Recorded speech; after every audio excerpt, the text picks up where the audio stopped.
అమ్మ అప్పుడాలంటే ఆశమాసి కాదు, మామూలు కాదు.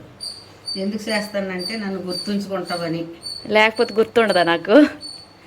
ఏమో అప్పడం తీసినప్పుడల్లా అమ్మమ్మ ఇది చాలా కష్టంతో కూడుకున్న పని, ఇంట్లోవి బాగుంటాయని చేయడం. మనవరాలు వచ్చింది హైదరాబాద్ నుంచి. అప్పడాలు కావాలంటేను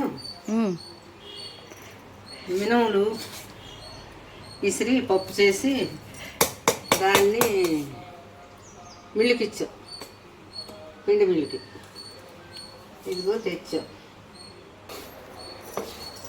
ఓకే,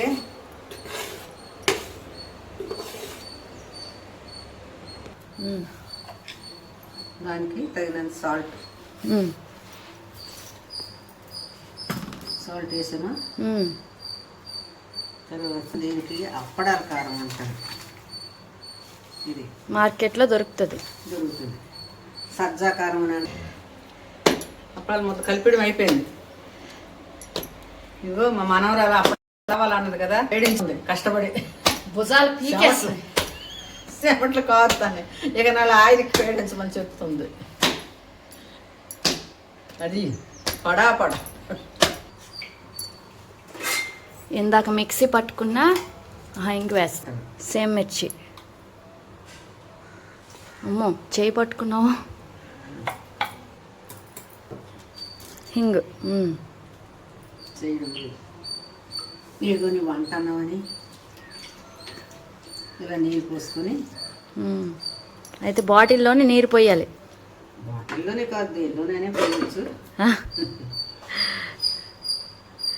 సో పీడించడం చాలా ప్రాసెస్.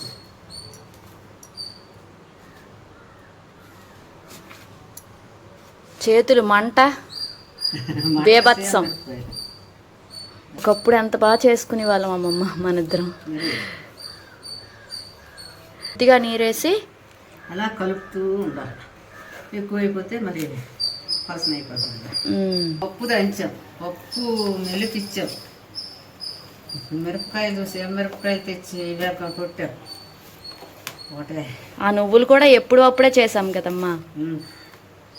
ఎప్పుడు కాదు, అయింది కదా. ఈ తప్పేలకి ఆయిల్ చుట్టూ రాసుకున్నామా. దీన్ని పేడించాలి. దాన్ని పేడించడం అంటారు. బాగా పేడించి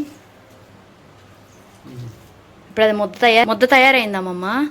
అయిపోయింది ఇంచుమించుగా. కొంచెం ఈ మడతలు లేకుండా ఉండాలి. అంతా కుడి చేతితోటే చేస్తున్నాం. ఎడమ చెయ్యి పెట్టకూడదు, ఇస్తారు కదా.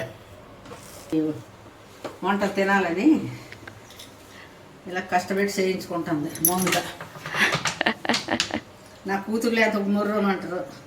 మా అమ్మకి ఎంత ఇబ్బంది పెడుతుంది మా అమ్మి అని. వచ్చిందా? తెల్లగా వచ్చిందమ్మా. వచ్చింది, బాగానే ఉంది. దీన్ని ఎలా అవుతావా? అప్పుడు తయారవుతున్నాయి. ఇవి నువ్వులతో తడిపిన అడలు.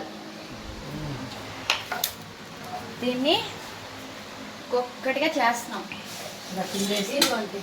ఇలా అయ్యాయా? అక్కడ ఉన్నాయా ఆ మంచాల మీద? ఇప్పుడు వేస్తాం. అర్థమైందా? కూతురు మనవరాలు అందరూ కష్టపడి చేసి ఈ అప్పడాలు తయారు చేస్తున్నాం మొత్తాన్ని. పంచడానికి మేము తినేది తక్కువ, పంచడం ఎక్కువ పాపం.